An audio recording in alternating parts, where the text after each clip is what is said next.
자, 오늘 함께 나눌 말씀의 제목, 내가 그어놓은 믿음의 한계선이라는 제목을 가지고 우리 이 시간 같이 한번 말씀을 나누도록 하겠습니다. 지난주에 어, 우리가 모든 사람들이 믿는 사람이건 믿지 않는 사람이건 굉장히 유명한 그런 내용이었습니다. 아브라함이 이삭을 하나님께 바치는 사건을 우리가 지난주에 살펴보게 되었습니다. 그걸 통해서 우리가 알게 된 게 있었어요. 자, 첫 번째는 뭐였습니까? 이삭이 어떤 사람이었는가? 이삭은 예수 그리스도를 예표한다 그랬습니다. 이삭은 이제 오실 신약에 나타나실 예수 그리스도를 예표한다고 그랬어요. 그래서 이삭은 아브라함에게 어떻게 보면 자기를 죽이는 그런 상황인데도 아무런 저항하지도 않고 그리고 불순종하지도 않고 정말 이렇게 순한 양처럼 그렇게 번제단 위에 누워 있는 그 이삭의 모습을 보면서 이제 오실 예수 그리스도, 그 예수 그리스도도 이 땅에 오셔서 죽임을 당하시잖아요. 제물이 되어서, 한 번의 제물이 되셔서 우리들을 구원해 주셨다고 하는 것을 우리는 알게 됐습니다. 그래서 이삭과 예수 그리스도를 우리는 동일선상에 보고 있는 거죠.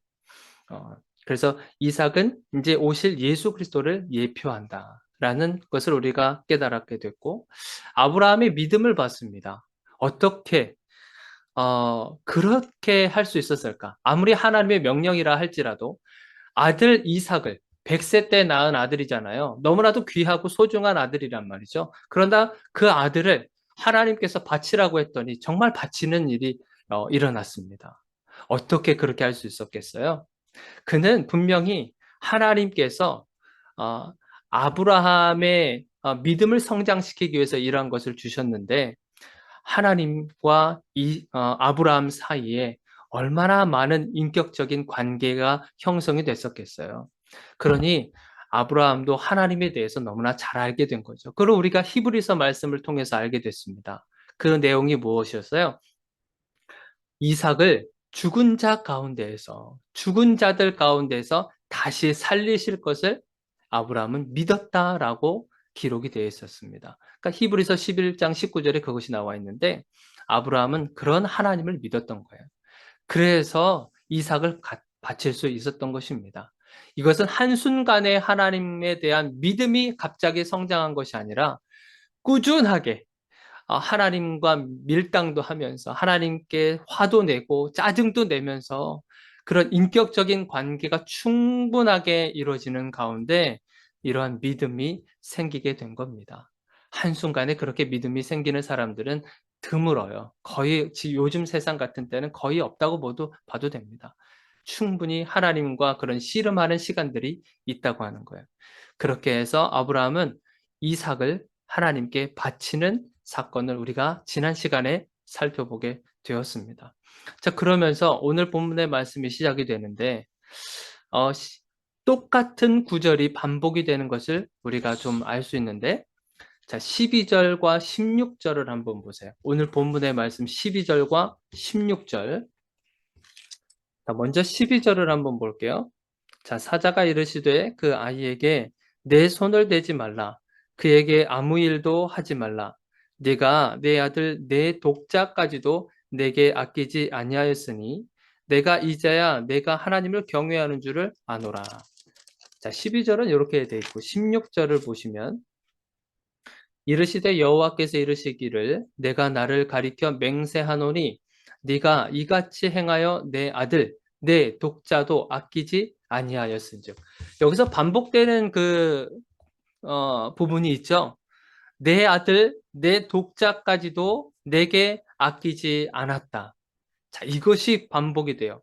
두 번이나 반복이 되는데 성경에서 우리가 이렇게 반복되는 것, 단어가 반복되기도 하고요. 아니면 어떤 내용이 반복이 되기도 하고 아니면 어떤 문장이 반복이 되는 것을 볼 수 있어요.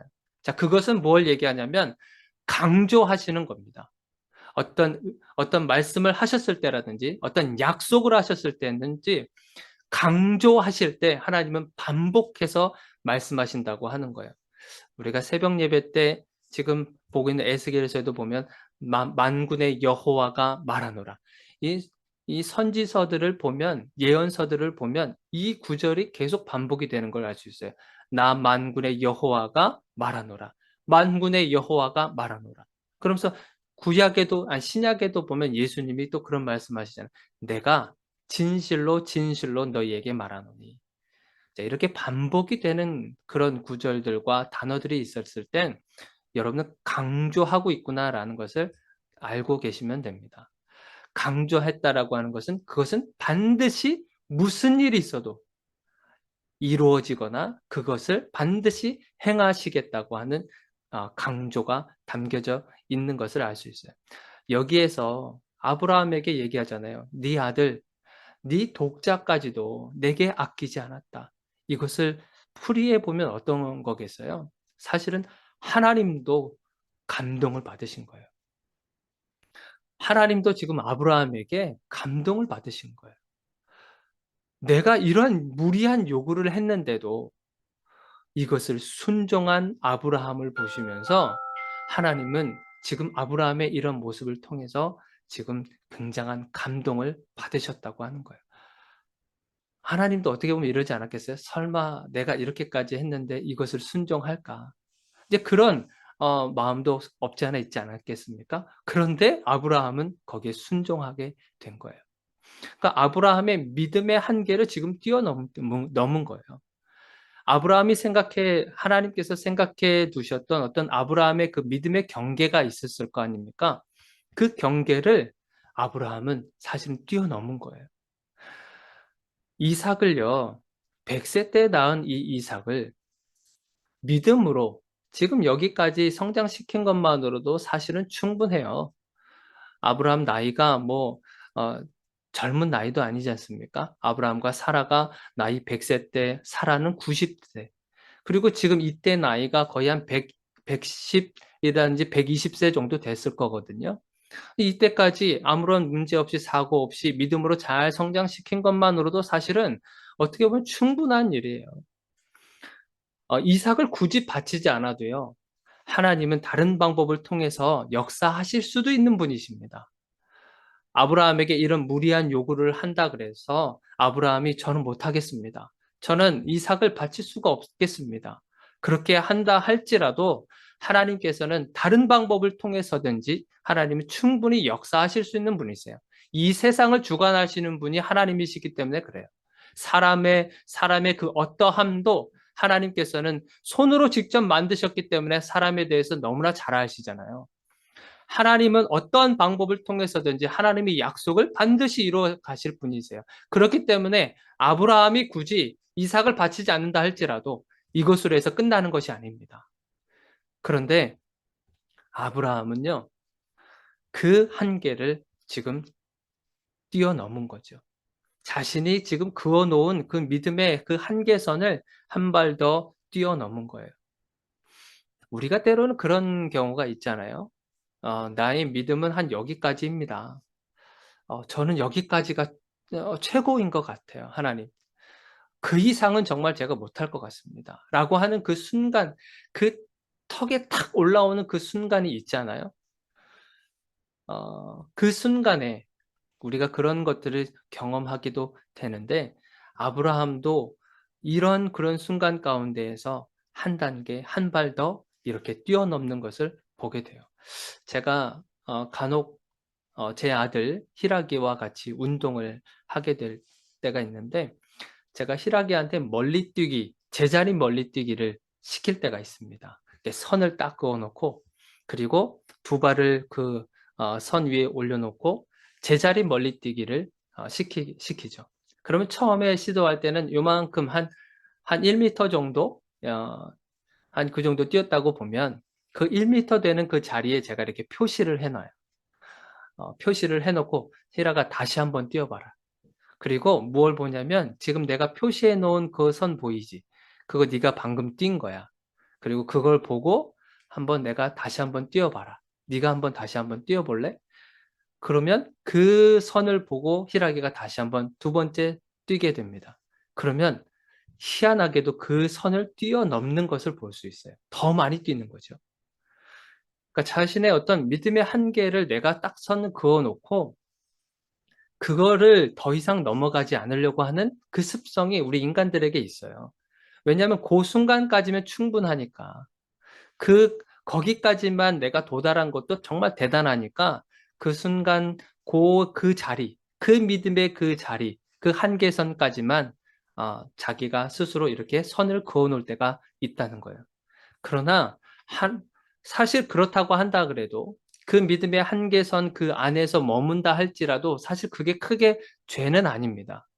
죄가 아니고 우리가 성장 차원에서 보게 되면 성장하고자 하는 욕구가 있고 내가 믿음이 성장하고 싶어하는 그런 상황이 도달했을 때 그 한계선을 뛰어넘어야 되는 그런 상황이 있다고 하는 거예요.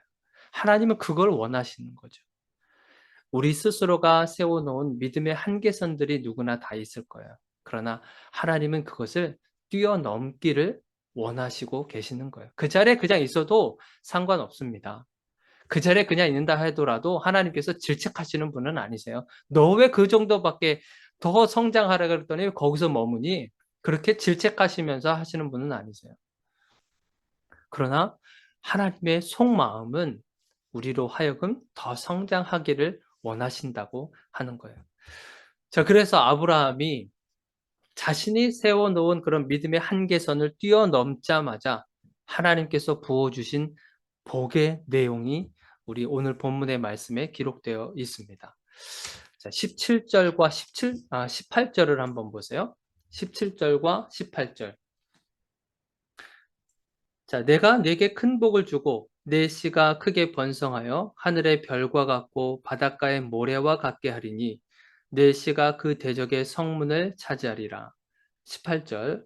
또 내 씨로 말미암아 천하 만민이 복을 받으리니 이는 내가 나의 말을 준행하였음이라 하셨다 하니라. 자, 복의 한계선을 뛰어넘었어요. 자, 그리고 나서 하나님께서 주신 복이 뭐냐면 자, 줄여서 얘기하면 그런 거죠. 큰 복을 주겠다. 그리고 크게 번성케 할 것이다. 그리고 천하 만민이 복을 받을 것이다. 자, 결국에는 무슨 말씀이겠습니까? 복의 통로가 될 거라고 하는 거예요. 복의 근원이 될 거라고 하시는 거예요. 그러니까 복을 주시는데 너희 후손들에게 복을 줄 건데 반드시 너를 통해서 복이 흘러간다라고 이야기하고 계시는 거예요. 그러니까 이 아브라함은 그 통로 역할을 하게 되는 겁니다. 어, 그래서 우리가 성경에서 보면 성경의 복을 우리가 추려보면 여러 가지 다양하게 성경에서는 복을 이야기합니다. 어떤 영적인 복이 있고요. 어떤 물질의 복도 있고 건강의 복도 있고요. 어떤 권력의 복도 있고 생육의 복도 있어요. 여러 가지 다양한 복의 내용들을 성경에서는 우리는 알 수 있는데 이 복의 내용들을 전부 다 누구를 통해서 흘러가게 한다는 거예요. 아브라함을 통해서 흘러가게 한다는 것이죠. 그러니까 아브라함이 없으면 그 복이 흘러가지가 않는다는 거예요. 아브라함의 후손들이 복을 받을 수 있는 유일한 방법은 바로 이 아브라함을 통해서 그 복을 받을 수 있다라고 하는 거예요. 자, 그러면서 이 성경에서는 가장 큰 복을 뭐라고 이야기하냐면 시편 73편 28절을 한번 보시면 제가 읽어드리도록 할게요. 시편 73편 28절에 뭐라고 되냐면 하나님께 가까이함이 내게 복이라. 하나님께 가까이함이 내게 복이라고 그랬어요. 자, 이 아브라함의 후손들이 복을 받기 위해서는 누가 있어야 된다 그런 거예요. 아브라함이 있어야 된다는 거예요. 아브라함을 통해서만. 그런데 진짜 큰 복은 뭐냐면 하나님을 가까이 하는 것이 내게 복이라고 그랬어요. 아브라함이 없어도요, 우리는 예수 그리스도, 하나님이 이미 그 복을 다 가지고 계셨고, 그 복을 가지고 이 땅에 예수 그리스도께서 이 땅에 내려오셨기 때문에 그 예수 그리스도 한 분만 우리가 모셔드리고 섬기고 영접한다면 그 복이 우리에게 다 온다는 것이에요. 누구를 거쳐서 오는 게 아닙니다. 아브라함을 거쳐서 오는 것이 아니라 하나님께서 우리들에게는 직접 주시는 거예요. 예수 그리스도, 그분을 우리가 마음에 모시기만 한다면 그분의 복이 우리에게 흘러 들어온다고 하는 거예요. 그래서 아브라함에게 하나님께서 믿음의 한계선을 뛰어넘은 아브라함에게 하나님께서는 이러한 복들을 주시겠다고 하면서 그 다음의 내용이 아이를 낳는 이야기로 전개가 돼요. 아이를 낳는 이야기로. 그런데 사실은 이 아이를 낳는 것은 사라가 아이를 낳는 것이 아니라, 그리고 이삭이 무슨 아이를 낳는 것이 아니라 아브라함의 형제들이 낳는 이야기가 전해지게 됩니다. 우리가 이것을 알기 위해서 왜 이 이야기가 여기에 속해 있는지 이거를 알기 위해서는 우리가 창세기 초반으로 좀 넘어가려고 그래요. 창세기 초반에 가인과 아벨, 여러분들 이야기 기억나십니까? 가인과 아벨. 아담과 하와를 통해서 가인과 아벨을 주셨는데 여기서 한 사건이 일어나죠. 예배 드리는 것, 제사 드리는 것으로 인하여서 가인이 아벨을 죽이는 사건이 일어나게 됩니다. 자, 그래서 아벨 대신에 하나님께서 누구를 주셨어요? 셋이라고 하는 아들을 새로 주셨습니다. 그래서 성경은요, 두 나라가 형성되는 이야기로 이제 흘러가게 됩니다. 자, 첫 번째 나라는 뭐냐면 가인을 중심으로 해서 세상 나라가 흘러가게 되는 것을 우리는 한쪽 편에서 알 수 있고, 또 다른 한편에서는 셋이라고 하는 셋을 통해서 그 후손들을 통해서 하나님의 나라가 형성이 되고 만들어지는 것을 우리가 알 수 있어요. 여러분, 나라가 형성이 되려면, 나라가 만들어지려면 우리가 세 가지 조건이 필요하다고 했습니다. 국민, 주권, 영토. 국민이 있어야 되고, 그리고 주권이 있어야 되고, 영토가 있어야 된다고 했어요. 그런데 가인을 중심으로 해서 세상 나라가 형성이 되는 이 과정은 매우 빠르게 진행이 됩니다. 우리 창세기 4장 16절에 그 이야기가 나타나고 있는데, 가인이 왕이 되어서 그가 나라를 세워가는데 순식간에 일어납니다. 자, 그런데 신기하게도 하나님의 나라, 이 셋을 통해서 형성이 될 하나님의 나라 이야기는 너무나 느려요.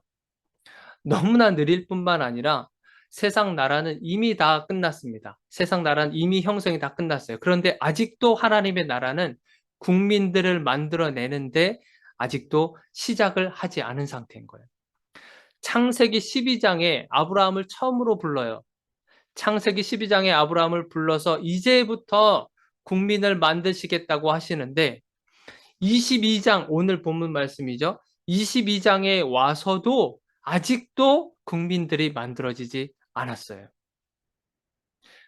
22장에 와서도 여전히 하나님의 나라는 국민도 만들어지지 않고 영토도 없고 주권도 없고 그런 상황인 것입니다. 나라라고 할 수가 없어요. 형태조차도 지금 갖춰져 있지 않은 상태인 거죠. 그런데 22장 끝날 때쯤 되니까 무슨 이야기가 나와요? 아이를 낳는 이야기가 나와요. 자, 그러면서 누구를 등장시키냐면 이제 앞으로 이삭의 아내가 될 리브가를 등장시킵니다. 우리 23절을 한번 보세요. 오늘 본문 말씀 23절이에요. 자, 23절. 이 8사람은 자, 그 위에 아브라함의 형제 나홀이 낳은 자식들을 기록을 해주고 있는데, 자, 이 8사람은 아브라함의 형제 나홀의 아내 밀가의 소생이며 부두엘은 리브가를 낳았다라고 되어 있죠. 누가 등장해요? 지금 리브가가 등장한 겁니다. 그 전까지는 국민 만들려고 하는 그런 움직임조차가 없었어요. 그렇지만 지금 와서 리브가를 등장시키고 그리고 이제 그 다음에 이삭과 리브가가 만나는 장면이 이제 연출이 되겠죠. 뭔가가 지금 시작이 되겠구나 라고 하는 것을 우리는 지금 이 본문 말씀을 통해서 이제 알게 되는 것이죠. 하나님의 역사하심이 세상 나라는 정말 걷잡을 수 없을 만큼 속도가 굉장히 빠르게 진행이 됩니다. 그에 반해서 하나님의 약속과 또 하나님의 역사하심은 이상하리만큼 너무나 더디다는 그런 생각이 들기도 해요. 그렇지만 하나님께서는 움직이고 있다고 하는 거예요. 세상에서는 느낄 수 없는 오직 하나님 하나님의 방법으로, 하나님의 능력으로, 하나님의 생각으로 조금씩 조금씩 지금 움직여 가고 있다는 것을 우리는 알 수 있습니다. 이제 말씀을 좀 정리하려고 그래요. 우리가 각 개개인마다요, 믿음의 한계선을 그어 놓는 사람들이 있습니다. 모두가 다 달라요. 제가 그어 놓은 믿음의 한계선이 있고요. 여러분들이 그어 놓은 믿음의 한계선들이 다 다릅니다. 다 다르기 때문에, 그리고 그들을 따라갈 필요도 없어요. 남들을 따라갈 필요도 없습니다. 그리고 그 한계선을요, 여러분이 유지하는 것도 정말 대단한 거예요. 그 한계선을 거기까지 유지하고, 그리고 신앙생활하고 하나님을 신뢰하는 것, 그것도 정말 대단하고 잘한 거예요. 그러나 우리가 성장이라고 하는 그 차원에서의 초점으로 우리가 보게 되면, 이 한 발 더 내딛는 그런 믿음의 발걸음을 우리가 걸어가야 된다는 거죠. 그렇게 했었을 때 믿음의 한계선을 넘어가기 시작하면 그 한계선이 점점점 더 크게 우리가 성장해 가는 것을 볼 수 있어요. 완벽하지는 않습니다. 우리가 하나님처럼 완벽할 수가 없지만, 그러나 정말 하나님께서 원하시는 예수 그리스도의 장성한 분량까지, 그 믿음의 분량까지 우리가 성장해 갈 수 있다고 하는 것입니다. 그래서 여러분들 한번 도전해 보세요. 이번 한 주간에 내가 어떻게 이 믿음의 한계선을 뛰어넘을 수 있을까? 이것은 우리 힘으로 감당하는 것이 아니라 하나님께 기도하면서 성령의 도우심을 받는 거예요. 자, 그리고 또 하나 우리가 알 수 있는 건, 속도가 하나님의 역사하심과 기도의 응답이 더디는 것을 보면서 우리가 좀 때로는 답답할 때가 있어요.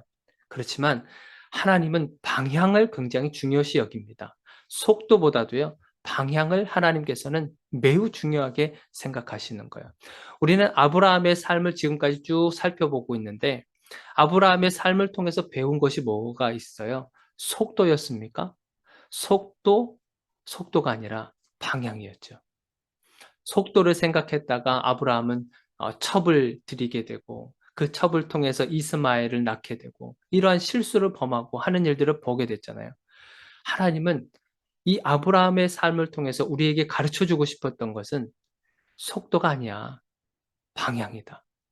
내가 이삭과 그리고 리브가를 내가 너희들에게 주기 위해서 지금 여기까지 이렇게 흘러온 거다. 방향을 이야기해 주고 있다는 것을 우리는 알게 됩니다. 그래서 여러분들, 방향이 중요하면요, 속도는 그렇게 방향만 정확하면 속도는 그렇게 중요하지 않습니다.